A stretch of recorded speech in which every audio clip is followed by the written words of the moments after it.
para llegar a el Judico Sol Novo. Cuboso, Mr. Dr. René Rosaria, líder político del movimiento País.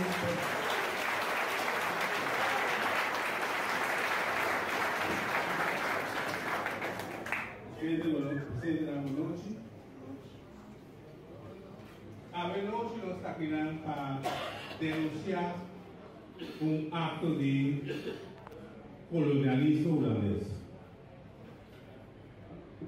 Colonialismo holandés contra Station. Colonialismo está en un país gigante con aspiración expansionista que apoderar de otra tierra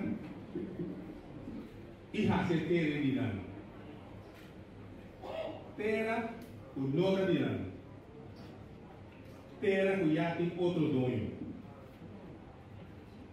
El colonizador aplica fuerza militar bruto para grande tierra con no dinero y planta su bandera. Y el país tan gigante aquí no tiene respeto. Nada atrapa cultura y derecho de Islam viva ribetera. Nada apoderar de habitantes nativos de tierra. Nada apoderar de todo lo que tiene en subsuelo de tierra a tontera con no terminar. Nada así desasí usando habitantes de tierra con no terminar.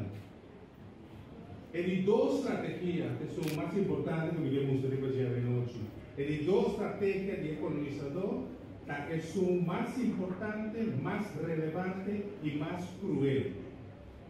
Esta comienza el proceso para conquistar en mente y en memoria del pueblo que está colonizado. Esa aquí está en meta. Esa aquí está en metodología colonial holandesa. Con otra palabra, está penetradamente en memoria de su que está colonizado.